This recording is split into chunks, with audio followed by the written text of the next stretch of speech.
because there's been moments in my life where I was at the end of myself and I cried out for mercy.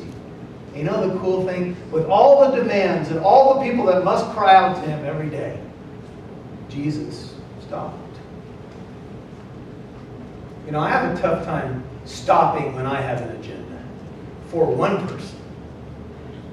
If something gets in your way, you know, you have some of those days. You know, oh, not a phone rings.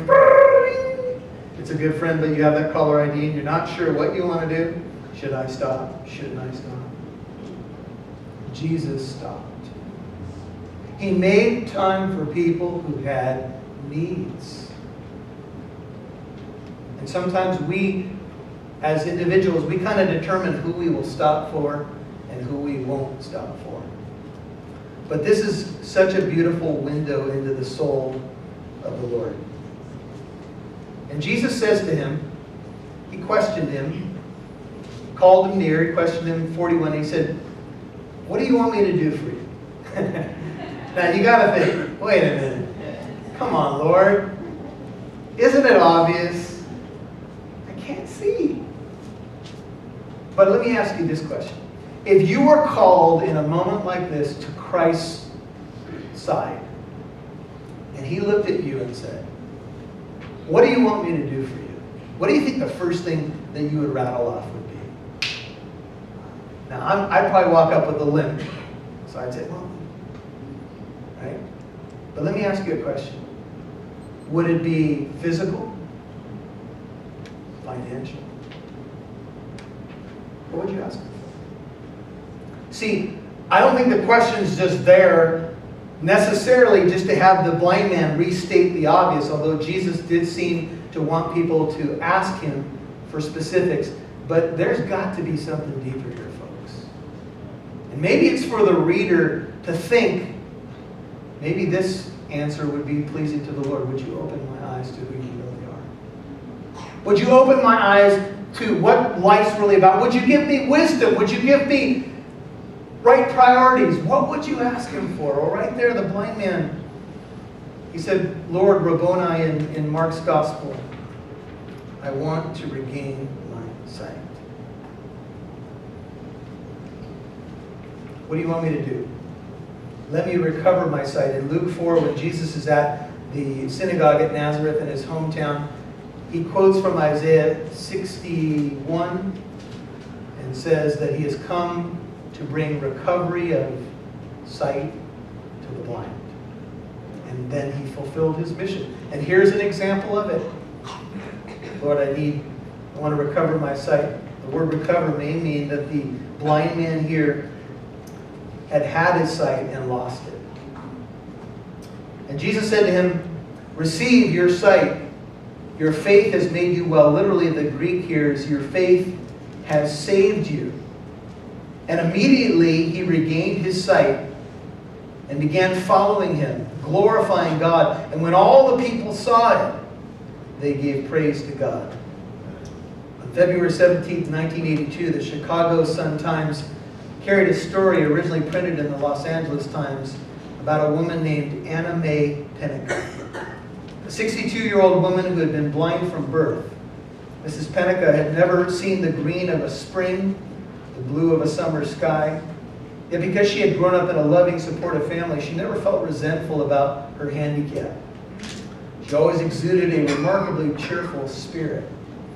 Then in October 1982, Dr. Thomas Pettit of the Jules Stein Eye Institute of the University of California at LA performed surgery to remove the rare congenital cataracts from the lens of Mrs. Pennica's left eye.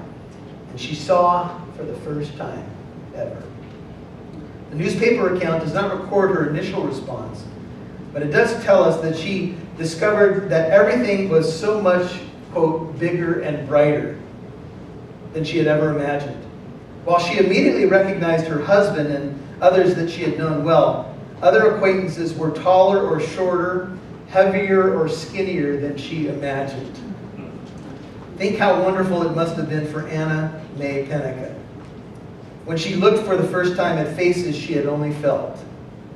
When she saw the kaleidoscope of a Pacific sunset, or a tree waving its branches, or a bird in flight. The gift of physical sight is wonderful, and the miracle of seeing for the first time can hardly be described. But what's even more amazing about this is that the first face that the blind man saw was Jesus. And one day, we're going to get some new eyes.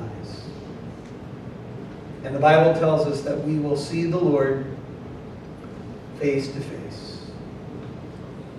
And so as we think about Mark's gospel and Luke's gospel, Mark tells us that immediately when he regained his sight, he began following him on the road. He followed Jesus into Jerusalem to the cross, if you will.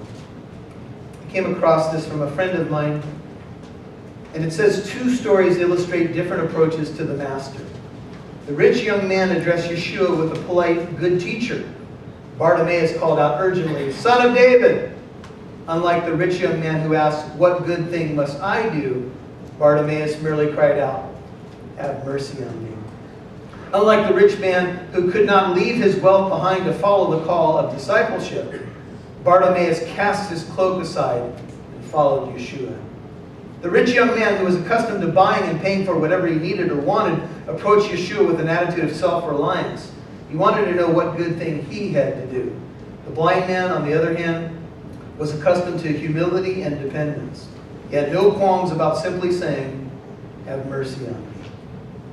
When we depend on our own adequacy and our own righteousness, we go away sad, like the rich young man, who found that the cost was more than he could afford. When we humble ourselves enough to simply ask for mercy, like Bartimaeus, we are rewarded for our faith in the Son of David. We have little to offer than our faith, but the Master has everything to offer us. And finally, one man was poor and blind, and he walked away with full sight and unspeakable riches. The rich man had everything and walked away blind and a spiritual pauper. Let me ask you, which one are you? Father, we pray right now that as we come before you in humility,